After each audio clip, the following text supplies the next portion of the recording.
옐카! 안녕하십니까. 2판 4판 스포츠 토크 이광동의 옐카 3 샤신 레드제민 류블루와 함께하는 축구 이야기 시간입니다. 오랜만에 뵙습니다. 사스날 축하드립니다.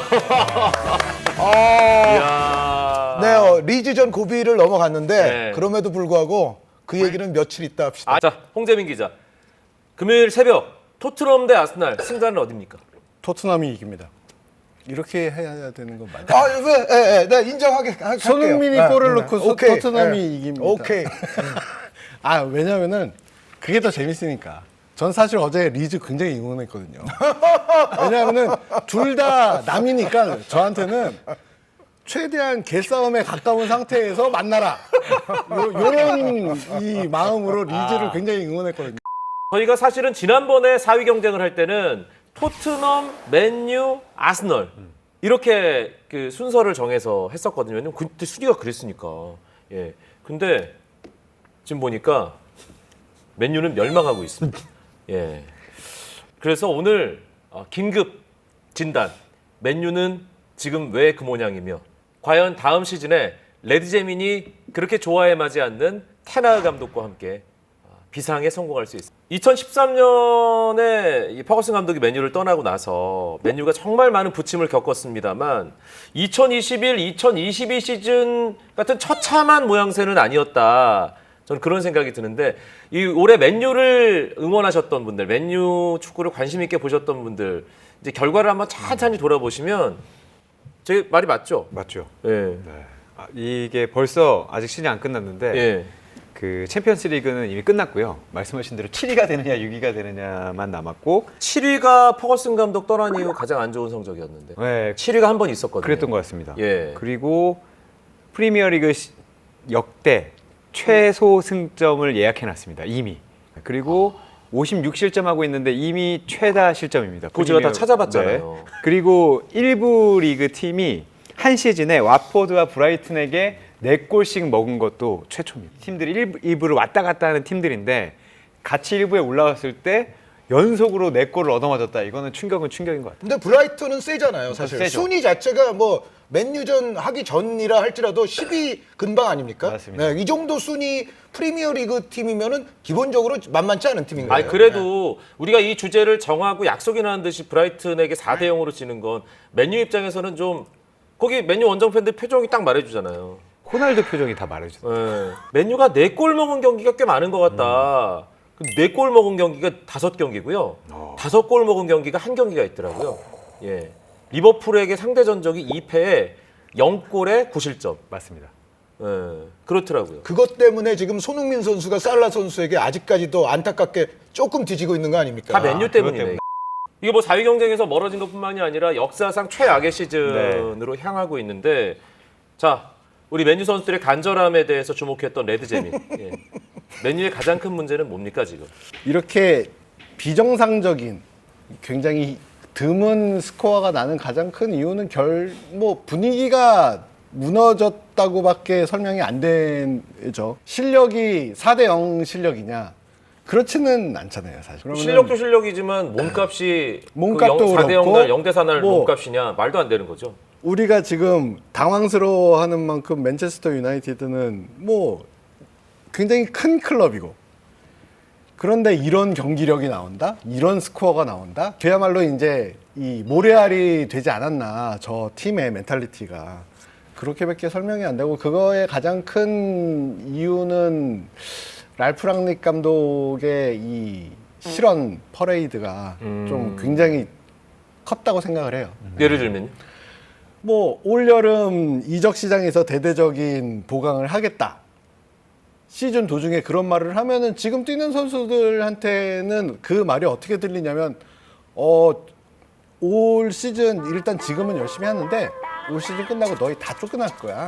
근데 화이팅 뭐 이런 거잖아요. 그리고 뭐 또 발언은 아니지만 오스트리아 국가대표팀 감독 겸직 발표도 나오고 아니 좀 있으면은 당장 어쩌다 보는 사람이 되는 감독을 누가 그렇게 위에서 뛸 것이며 이런 상황이 계속 겹치다 보면은 당연히 분위기가 아주 잘게 여러 개로 퍼지지 않을까 싶어요. 솔샤르 아웃을 외치셨던 분이 한 분 계셨는데. 저죠 그거는. 예. 좀 됐었죠 그거는. 예. 그래서 결국은 그 바뀐 감독이 랄프 랑닉이잖아요. 랑닉 감독 선임은 뭐 지금 결과도 말해주지만 그렇게 바람직하지는 않았던 것 같아요. 그러니까 예전에 이제 퍼거슨 감독 있을 때만 하더라도 뭐 퍼거슨 감독도 사실 부침이 전혀 없었던 건 아닙니다. 계속 쭉 잘했던 건 아니고 뭐 아스날한테 밀렸던 시즌도 있고 뭐 첼시한테 밀리기도 하고 뭐 아주 옛날로 돌이켜 보면 그 맨유 지휘봉 잡고 초창기에는 퍼거슨 감독도 트로피를 잘 들지 못했었거든요. 그래서 사실은 경질될 위험성도 이제 몇 차례 있었고 한데 그런 위기를 이제 넘기면서 오늘날의 이제 알렉스 퍼거슨이 된 건데요.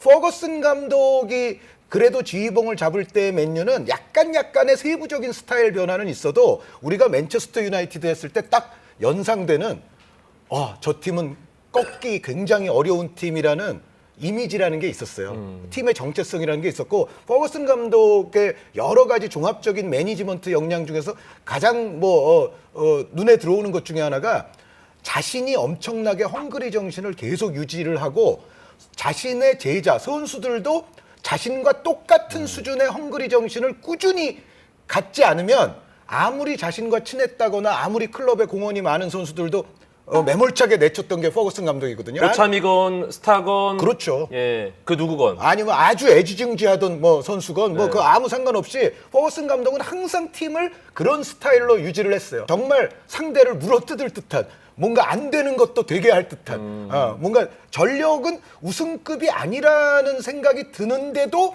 뭔가 그래도 트로피 하나는 가져왔던 그런 시즌들도 꽤 있거든요. 아무리 몸값 비싼 선수들이 모여 있더라도 그것을 이제 했던 게 퍼거슨 감독인데 근데 이제 그 이후에 데이빗 모이스 감독, 뭐 루이 바날 감독, 조세 무리뉴 감독 그리고 올레구나 솔샤르의 지금 랄프 랑닉 아닙니까? 여태까지 보면은 이 맨유가 퍼거슨의 정체성을 잃은 채로 그러면은 뭔가 이제 다른 정체성을 뭔가 꾸준히 발전시키고 만들어가는 그 작업을 했어야 되는데 뭐 가장 옆쪽에 이제 맨체스터 시티나 혹은 뭐 리버풀이나 이런 팀들과 비교했을 때는 벌써 확연하게 맨체스터 유나이티드는 퍼거슨 이후에 그런 점진적 작업에 실패했다는 게 딱 눈에 들어오죠. 근데 또 한편으로는 퍼거슨 감독이 엄청나게 선수들에게 동기부여하는 매니저 그런 강점이 있었다고 말씀하셨잖아요. 네. 맨유는 전술은 필요 없고 그게 필요한 팀 아니었을까요? 그거를 살짝 반짝했던 사람이 올레구나 솔샤르였죠. 이른바 이제 맨유의 철학과 맨유의 정신을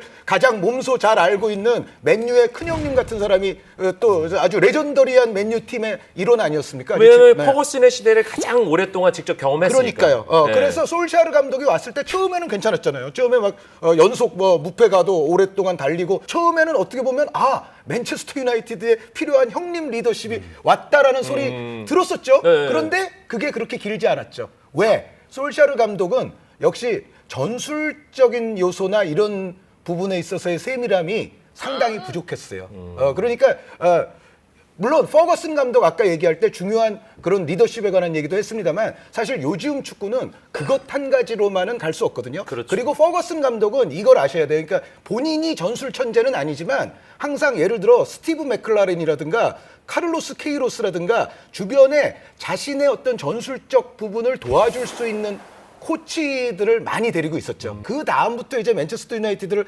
맡았던 사람들은 사실은 잘하는 분야가 없는 건 아닌데 다들 뭔가 조금씩 부족했고 그 시기에 리버풀은 위르겐 클럽을 보유하고 있었고 맨시티는 펩 과르디올라를 보유하고 있었고 그런 상황 지금 이제 첼시는 토마스 투헬을 보유하고 있습니다만 그런 상황이 돼버리니까 결국은 이 퍼거슨 이후에 지금 꽤 이제 긴 세월이 흘렀는데 그동안 과연 맨유는 무엇을 쌓아 올렸는가 무엇을 점진적으로 발전시켰는가 어떤 시스템을 구축하고 있었는가를 생각해 본다면 지금 그 모든 결과가 아까 말씀하신 그 올 시즌의 문제까지 결부가 되면서 결국 이렇게 다 불거졌다라고 생각을 할 수가 있겠죠. 알렉스 퍼거슨의 마지막 시즌이 2012-2013 시즌이고요. 트로피 들고 딱 나갔잖아요. 그러니까 1위 하고 리그 우승하고 나갔는데 그러고 보니까 다음 시즌이 2022-2023 시즌이에요. 10년. 네, 이제 10년 되는 이제 거죠. 10년이 되는 거죠. 예. 그 사이에 그러면 그 류블루가 보기에 뭐 통계적으로나 뭐 여러 가지 전술적으로나 감독의 리더십 측면에서나 맨유는 왜 지금까지 예전의 영광을 되찾지 못하고 있는 걸까요? 근데 두 분이 말씀을 너무 잘하셨는데 그건 것 같아요. 퍼거슨 자체가 시스템이었던 것 같아요. 그러니까 맨유라는 거대 구단을 상징하는 말씀하신 뭐 내가 스카우팅도 하고 지도도 하고 전술적인 코치도 내가 데려오고 그리고 데이터도 잘 활용하고 그리고 뭔가 언론 홍보도 뭔가 이런 거를 다 관장하는 사람이 퍼거슨이었는데 팀에 딱 들어오면 당연히 퍼거슨 보고 놀랄 테지만 이 구단이 가진 상징성이라는 거, 아 팀이 나보다 훨씬 크구나 라는 걸 선수들이 계속해서 생각할 수 있었는데 퍼거슨이 이제 나가고 보니 구멍이 사실은 거대한데 그럼 시스템을 분화해야 되잖아요. 그럼 각 시스템을 맡아야 되는데 감독도 사실은 퍼거슨의 감독 역량을 넘을 사람이 없었고 구단에 운영하는 분들도 뭐 그런 게 없었고 그 이후에 돈을 엄청나게 쏟아 부었는데 돈을 쏟아 부은 만큼 절대 되지 않았다. 그리고 감독도 말씀하신 대로 데이비드 모이스도 데려올 때 보면 퍼거슨이 상당히 오랫동안 받고 데이터 활용도 잘하고 저렇게 가난한 팀에서도 잘했으니 여기 와서 잘해봐 라고 했는데 모이스도 욕심이 나니까 퍼거슨의 조언을 일종의 거절하고 자기 코치들 데려와서 한 시즌 만에 망하고 그 뒤에 바날이나 무리뉴는 네. 사실은 가진 거는 상당히 많았지만 팀보다 더 큰 감독이었냐? 아니면 팀을 상징하는 사람이었냐? 라고 했을 땐 선수를 사실은 진 게 아닌가라는 생각이 들었거든요. 지금 랑닉도 말씀하신 대로 그런 부분이 있고 그러고 보면 이 퍼거슨이라는 사람이 만든 시스템을 여러 사람이 분화하다 보니 리더도 없고 그 근처에도 같이 못한 게 아닌가. 아, 이런 생각이 근데 듭니다. 그 지금 류블루가 한 얘기 중에 아주 인상적인 표현이 선수가 이 팀이 나보다 훨씬 더 크구나. 나 이 팀에 잘해야겠구나라는 생각이 들게 해야 되는데 네. 뭐야? 팀 별거 아니네. 맨유 별거 아니네. 이런 생각이 선수들 마음속에서 스멀스멀 올라왔을 수도 있겠다. 그것도 저 네. 퍼거슨 리더십의 중요한 스토리 중에 하나잖아요. 네. 뭐냐면 그 퍼거슨 감독이 있을 때 재임 기에는 팀보다 자기를 더 크다고 네. 약간 그런 표시를 하거나 그런 어떤 뉘앙스를 풍기거나 그런 선수가 있잖아요. 바로 내칩니다. 그게 가장 그 원조가 빅타임 찰리라고 불렸던 폴 인스 선수부터 시작해가지고 그 다음에 보세요. 데이비드 베컴 선수도 결국은 왜 내쳤냐면 사실 데이비드 베컴 선수는 잉글랜드 전체의 셀리브리티 아닙니까? 그렇죠. 그러니까 퍼거슨 감독이 마땅치 않아 하는 일들을 하는 시간들이 늘어났고 그리고 사실 퍼거슨 감독은 잉글랜드 국가대표팀 가가지고 열심히 뛰는 거 굉장히 싫어하거든요. 퍼거슨 감독은 잉글랜드 사람도 아닐 뿐 아니라 뭐 스코틀랜드 사람 아닙니까? 근데 어찌됐건 국가대표팀 가서 그렇게 땀을 쏟으면 괜히 저 부상 위험이나 생기고 그리고 네. 국가대표 갔다 오면은 또 그 다음 경기 좀 퍼포먼스가 떨어지거든요. 이제 그런 거를 또 굉장히 싫어하는 스타일인데 베컴은 잉글랜드에 갔다 하면은 몸이 또 부서져라 뛰었어요. 그런데 그런 것이 다 사실은 자신의 말을 듣지 않는 거를 넘어서 이 친구는 이제 자기가 팀보다 크고 팀의 시스템보다 자신의 어떤 기호나 자신의 의지를 더 크다고 생각하는 거 아니냐라는 생각을 하게 되거든요. 그게 다 폴 인스, 데이비드 베컴, 로이 킨 이런 사람들이 다 그런 식으로 해서 결국은 퍼거슨 감독에게 어떻게 보면 좀 숙청이 된 거죠. 그러니까 왜 정원사가 나무 웃자라면 잘라내는 것처럼 네. 퍼거슨은 딱 기준선이 있고 그 위로 올라오려고 그러면 바로 그냥 정원 가위로 다 뽑던지. 쳐냈다는 거예요. 그리고 그들이 없는 자리 내가 충분히 메울 수 있어. 내가 안목이 있으니까 내가 데려오는 선수들로 다 메울 수 있어. 그래서 폴 인스 같은 선수 빠져나간 자리 폴 스콜스, 니키 버트 이런 선수로 결국 메운 거고 저 베컴, 로이킨 이런 선수들 빠져나간 자리가 결국은 나중에 이제 호날두 선수, 테베스 선수, 루니 선수, 박지성 선수 등등으로 다 이제 세대 교체가 되는 거 아니에요. 그래서 퍼거슨 감독은 결국 그렇게 할 때마다 성공을 했었거든요. 근데 이 퍼거슨 감독 시대에 그렇게 빠져나간 자리를 퍼거슨 감독의 리더십과 퍼거슨 감독의 안목으로 메웠잖아요. 근데 퍼거슨이 빠져나간 자리를 지금 못 메우고 있기 때문에 지금 메뉴가 지금 이 모양 이 꼴인 거 아니냐고요. 퍼거슨의 시대에 영국에 계셨던 분입니다. 맨체스터 유나이티드는 뭐 결과론적으로 봤을 때 퍼거슨이 퇴장을 하고 모예스가 들어섰던 13-14 시즌에 결국에는 맨체스터 유나이티드의 모든 사람, 특히 이제 이 최종 의사 결정을 내리는 글레이저 회장들하고 이 에드 우드워드 그 부회장하고 착각을 한 것 같아요. 맨체스터 유나이티드는 퍼거슨이 없어도 우리는 시스템적으로 갖추고 있고 우리는 분명히 힘이 있어. 그러니까 유능한 감독만 오면 돼. 라고 생각을 했던 것 같아요. 그게 3년도 이제 못 갔네. 3년도 못 갔어. 결과적으로 그게 대단한 착각이었죠.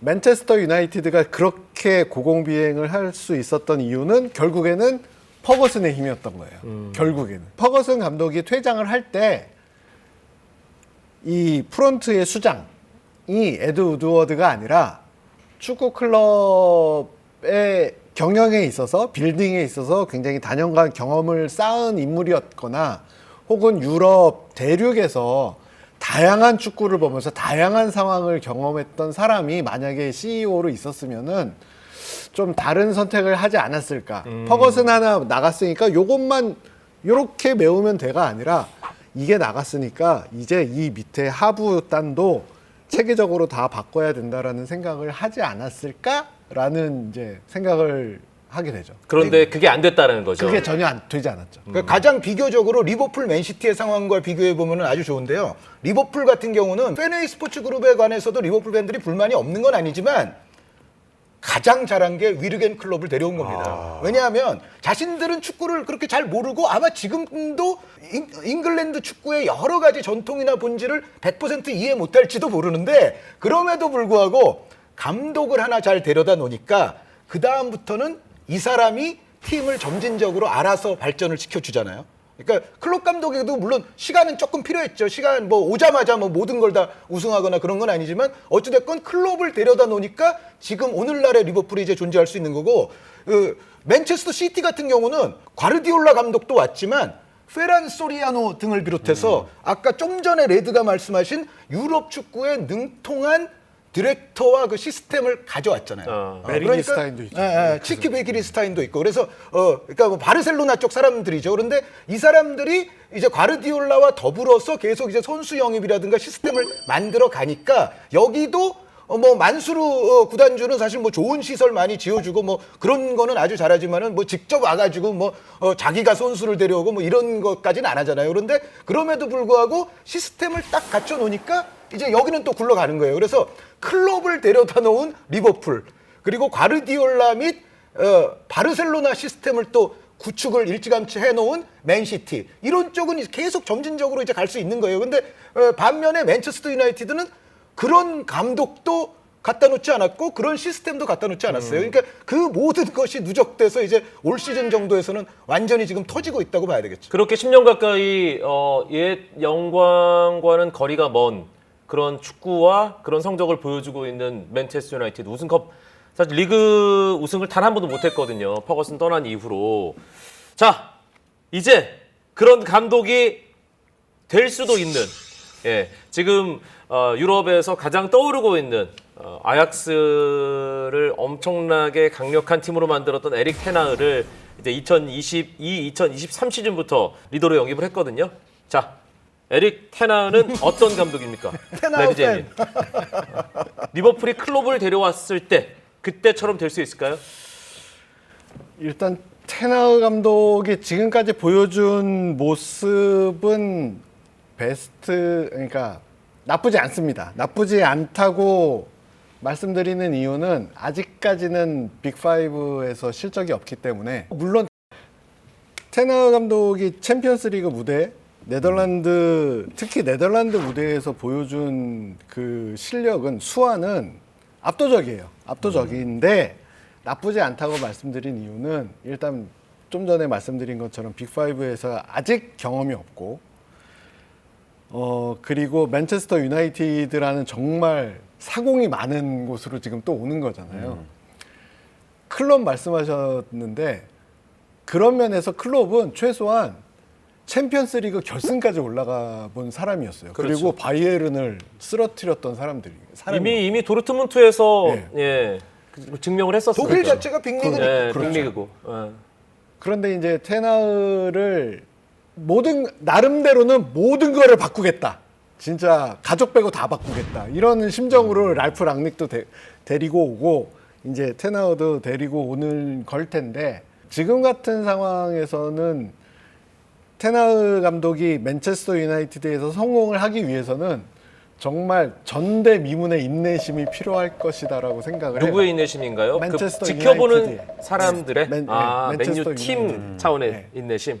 기적과도 같은 인내심이 필요하다. 왜냐하면은 뭐 계속 말씀 나왔지만 퍼거슨도 결국에는 86년에 와가지고 우승할 때까지 한 5년 정도는 예, 별게 없었죠. FA컵 우승 겨우 해가지고 연명했고 예, 그거 아니었으면 맞아요. 그냥 그때 잘릴 그때 뻔했고. 그 시즌 바로 잘렸어요, 진짜로. 그리고 93년 시즌에 가서 겨우 우승했고.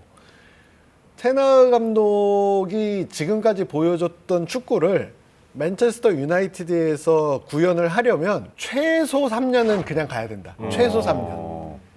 근데 이제 여기서 함정에 걸리는 거죠. 자, 맨체스터 유나이티드가 지지부진하게 테너 감독과 3년 동안 버틸 수 있을까? 제가 보기에 쉽지 않거든요.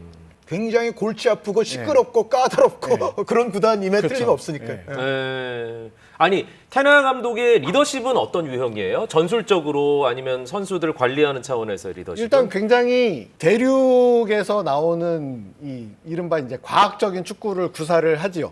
예. 이 네덜란드, 아약스, 미헬스 이렇게 흘러내려오는 뭐 리누스 미헬스부터 시작되는 어떤 그런 433, 전술사. 예. 433 포메이션을 기본으로 하고 물론 다른 포메이션도 뭐 굉장히 부드럽게 잘 쓰고 그 다음에 바이에른 2군을 가르치면서 펩 과르디올라의 모든 훈련 세션을 거의 매번 이제 관찰을 했다고 해요. 기본적으로 똑똑한 사람이고 아약스의 그런 그 전술 전통을 이어받은 와중에 펩 과르디올라의 코칭 스킬까지 다 흡수를 했다고 볼 수 있죠. 이런 사람이 실전에서 또 실적도 냈어요. 아약스에서 말도 안 되게 압도적으로 그 우승을 했고 챔피언스리그에서는 그런 팀을 갖고 4강까지 올라가고. 네. 근데 여기서 제가 궁금한 건 머리 큰 선수들이잖아요. 가장 돈 많이 받는 선수들이 많이 모인 구단이잖아요. 그러니까 아까 퍼거슨 감독이 웃자라면 싹둑싹둑 자르듯이 그런 매니지먼트, 그런 선수단 운영 능력이 있을 것이냐. 이거는 사실은 레드제민이 얘기했던 빅클럽을 안 해봤기 때문에 그 부분은 검증은 안 된 거잖아. 그 부분에 대해서 자, 저요? 우리 근데 팀 자체가 말씀하신 대로 정말 다르더라고요. 그러니까 선수 연령을 그래 조사해봤는데 어린 선수들을 계속 원한다는 기세를 많으니까. 아, 이런 거 좋아. 통계 남자. 이런 거 좋아. 근데 아약스가 25.3세인데 되게 어리거든요. 맨유가 지금 27.8세 정도 됩니다. 뭐가 문제냐면 아약스는 근데 거기에 평균을 넘어서요. 에리디비지는 어린 리그입니다. 그러니까 프랑스 리그왕도 그렇고 이제는 경제적으로 너무 많이 차이가 나기 때문에 규모가 어린 선수들을 쓸 수밖에 없어서 뭐 뒤집어 보면 뭐 타디치나 좋은 선수였지만 조금 상처를 입고 돌아온 세바스찬 알리에나 이런 선수들은 말을 듣게 하기가 사실 쉽고 나의 전술을 입히기가 상당히 쉬운데 근데 맨유에 와서 첫 시즌 아무리 많이 영입을 한다 그래도 평균 연령이 1세 정도밖에 안 낮아질 거예요. 분명히 지도력도 있고 바꾸려는 단계가 있을 텐데 너무 많이 바꾸면 또 팀이 무너지고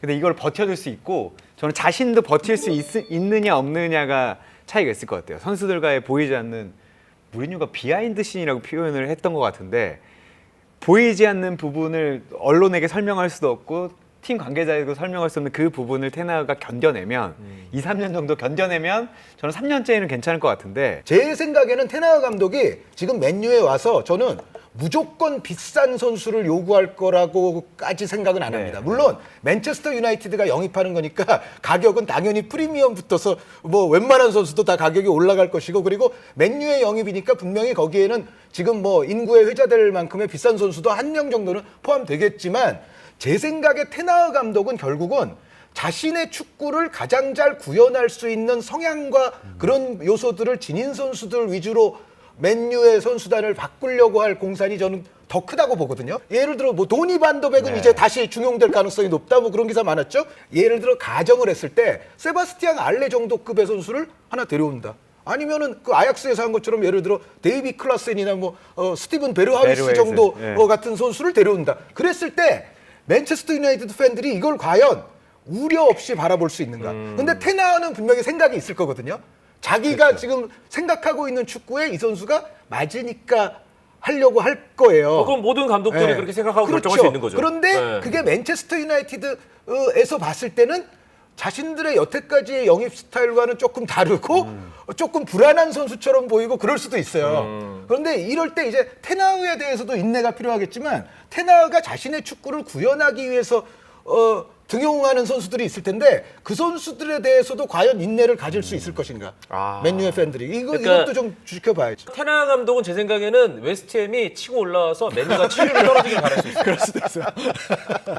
그럴 수 있다니까. 네. 어쨌든 가능해요. 그리고 챔피언스 리그에 나가는 상황에서 팀을 넘겨받는 거하고는 굉장히 큰 차이가 있다고 생각을 하고 머리가 큰 선수들 뭐 예를 들어서 그 머리가 크다든가 이 경험이 많이 쌓였다든가 에고가 굉장히 크다든가 이런 선수들이 지금 있긴 있는데 뒤져보면 사실 그런 선수들은 쳐내면 되는 거고 그리고 누굴 쳐내야 됩니까? 그러니까 자, 살생부 데스노트 정해주세요. 누굴 쳐내야 됩니까? 일단 지금 너무 많아요. 포지션마다 뭐 맨 앞에 두 분 이제 쉬시고 지금 2선에서 이 친구는 그래도 계속 가야지라고 하는 친구는 거의 부패밖에 없어요. 정말 2선은 그런 상황이고 3선 그래 프레드 열심히 뛰니까 프레드 그래 너 있어. 그 다음에는 없어요. 지금 포그바 뭐 마음 콩밭에 가 있죠. 마티치 무릎 아프죠. 맥토미니는 안 그래도 갑니다. 예, 맥토미니는 뭐 퀄리티 자체가 지금 수준에 안 올라오죠. 양쪽 백도 보면은 당장 아약스에서 뛰는 좌우 백 갖다 놓는 게 나을 수도 있어요, 진짜로. 모리뉴 케이스를 보면은 포르투에서 첼시에 왔을 때 포지션마다 데려왔잖아요. 척추에 해당하는 데코 선수를 데리고 데려왔죠. 카르발료 예. 데리고 예. 그 페에라 데리고 하고 해서 너무너무 잘 썼어요. 그러니까 그런 차원에서는 지금 팀 사정도 안 좋아, 분위기도 안 좋아, 선수단도 보면은 그렇게 이 친구 무조건 가야 돼라는 친구 그렇게 많이 없어라고 하면은 아약스에서 몇 명을 데리고 와도 이상할 것 없다. 불만을 그렇게 갖지 말고 기다려보자 일단. 거의- 이 정도 마음 먹을 수 있는 상황인 지금 것 같아요. 레드제민이 얘기한 거를 그대로 실천에 옮긴다면 거의 혁명적인 스쿼드의 변화가 일어나겠네요. 그리고 이제 게시판 댓글창은 이제 폭발하겠죠. 장난하냐 지금. 그럼 르블로 네. 순한 맛의 살생부. 예. 아니 근데 저는 한 5명 정도 바꿔야 된다고 생각합니다. 네. 보낼 선수들 다 보내고 예. 그러니까 너무 빨리 바꾸려고 하면 선수단 내에서도 그러니까 외부뿐만 아니라 내부에서도 이거 뭐지? 라는 생각이 아니 들 수 근데 있으니 퍼거슨식으로 충격요법을 쓰는 거. 이 사람. 퍼거슨이잖아요. 근데 거기 그렇군요. 퍼거슨은 누구를 심지어 반니스텔루이를 어린 선수들을 한테 충격을 준다고 해서 내쫓았는데 그 선수를 내쫓고 다시 우승을 할 수 있으면 좋은 감독이고 그 선수를 내쫓았는데 골을 못 넣으면 감독이 나가야 되잖아요. 근데 테나우도 영리하기 때문에 절대 저렇게 하지 않을 겁니다. 제가 봤을 때 호날두 남는 거를 설득한다라고 하는데 상징성인 선수 한 명 빼놓고는 다 보내야 된다고 생각하죠. 어차피 카바니나 마티치 이런 선수들은 예, 아마 이미 갈 마타 이런 거고요. 선수들은 마타도 계약이 그렇고. 끝났기 그렇죠. 때문에 이런 선수들을 굳이 잡을 이유는 없지만 호날두 정도는 데리고 있고 포그바가 걱정일 것 같습니다. 가장 큰 걱정은 아마 거기에 있지 않을까. 포그바랑 같이 가야 되나 같이 가지 않아야 되나 이런 생각을 하고 근데 또 보내면 누굴 데려오지라고 하면 사실 답이 잘 안 나와요. 근데 포그바 선수가 지금까지 뛴 스타일로 보건대는 테나우 감독이 좋아할 스타일은 전혀 아니에요. 네. 포그바는 이제 무리뉴하고도 이제 1대1로 붙을 정도로 머리가 큰 선수이고 예, 어디 팀에 가도 그럴 것 같습니다. 테나가 버텨야 된다라고 지금 이제 공통적으로 말씀을 하시잖아요. 버텨야 돼요, 본인도 버텨야 되는데 그 뒤에서 우군이 분명히 있어야지 되죠. 랄프 랑닉이 위해서 설계를 하고 오른손인 테나가 멋지게 선수들을 과학적으로 효율적으로 효과를 내면서 간다 이런 작전이었는데 지금 그 작전이 약간 좀 이 옆길로 지금 새고 있어 가지고 그 부분이 굉장히 걱정스럽다고 지금 생각이 돼요. 예를 들어서 테나가 나 아약스에서 뛰던 선수 이만큼 사고 싶어요 라고 했을 때 그거를 어떻게 설득을 해서 자 봐 그러면은 내가 얘보다 이론적으로 훨씬 좋은 선수를 이렇게 리스트업을 했으니까 이걸 보세요. 이 선수 네가 찍으면은 무조건 영입합니다. 우리가 이런 식으로 분명히 지원이 들어가야 된다는 거죠. 테나우 혼자 뭐 못 버티죠 혼자 사실. 네. 그러니까 그런 부분까지 다 바뀌어야 되는데 랄프 랑닉 카드가 불과 몇 달 만에 이렇게 흐지부지가 되는 걸 보고 야 저기는 아직 좀 더 두들겨 맞아가지고 정신 더 차려야겠는데. 그러니까 리버풀이 마지막 우승하고 올 때까지 30년 걸렸잖아요. 맨체스터 유나이티드가 뭐 언제 다시 우승을 할지 모르겠어요. 테너 감독이야말로 맨유가 정말 오랜만에 맞이하는 현재 가장 최신적인 트렌드의 전술들을 다 구사를 해온 사람이에요. 그러니까 이제 테너가 왔으면 이제 전술적으로도 뭐 가르디올라, 클롭, 뭐 투헬 등의 이론에 이제는 뭐 이론적으로 뒤질 게 없죠. 근데 이제 이론적으로는 그런데 이거를 해낼 수 있는 선수들이 모여서 훈련을 그런 방향으로 잘 시켜서 실전에서 써먹을 수 있느냐는 그거는 또 딴 문제거든요. 네. 예, 예. 그렇게까지 되려면 아까 레드 말씀하신 것처럼 시간이 필요할 공산이 큰데 맨유라는 시끌벅적하고 항상 번쩍번쩍하고 골치 아픈 클럽이 이거를 이제 인내력 있게 봐줄 수가 있을 것이냐는 문제고, 그리고 한 가지 그 흥미로운 에피소드 중에 하나 이런 게 있더라고요. 테너 감독이 다 선수들끼리 이제 훈련을 시작했는데 한 20초 만에 스톱. 잠깐. 지금 내가 원하는 건 그게 아니야. 지금 이런 게 안 되고 있어. 또 이제 그래서 다시 훈련이 재개가 되는데 또 한 몇십 초 지나면 저 스톱.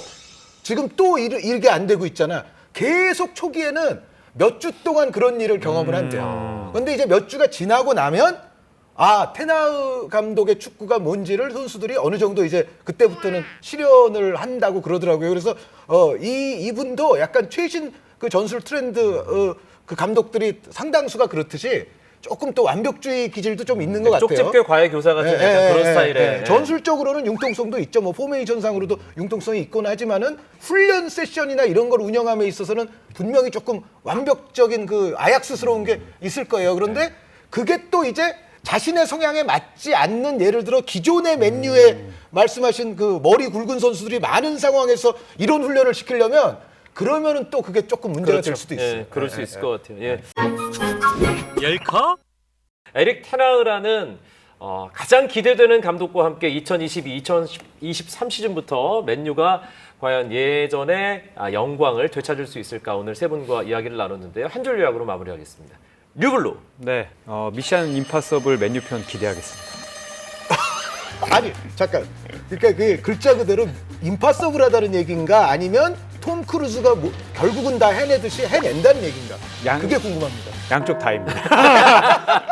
뭐가 되든 저는 이제 멋지게 말한 것으로. 해석은 여러분의 그렇습니다. 몫입니다. 예. 자, 한 줄 요약, 이번엔 레드재민. 일단 맨체스터 유나이티드 주변에 계신 모든 팬분들은 이제 오늘부터 참을인자 하루에 100번씩 쓰시면서 3년을 기다리세요. 3년을 기다리시고, 테나흐는 분명히 좋은 감독입니다. 좋은 감독이고, 맨체스터 유나이티드 기왕 갔으니까 이제 위대한 감독이 되는 모습을 좀 보여줬으면 좋겠어요. 자, 샤신. 미션 임파서블 하니까요. 갑자기 이 말이 하고 싶어지네요. Everything's impossible until somebody does it. 배트맨이 하시는 말씀이거든요. 예. 모든 거는 불가능한데 누군가가 그것을 하기 전까지. 그러니까 누군가가 하고 나면은 everything은 다 possible해지는 그렇죠. 거예요. 네. 다 가능해지는 거예요. 그런데 그 누군가가 텐하흐 감독이 되기를 약간 바라는 마음이 있습니다. 맞습니다. 오늘 사실은 이 맨유의 얘기를 하면서 한편으로 그런 생각이 들었습니다. 축구는 감독의 예술이라고 엘카스리 축구 이야기에서 우리가 정말 자주 이야기하지 않았습니까? 그런데 감독 혼자만 잘해서 되는 건 아니구나라는 걸 오늘 맨유 이야기를 하면서 확실하게 알 수 있었습니다.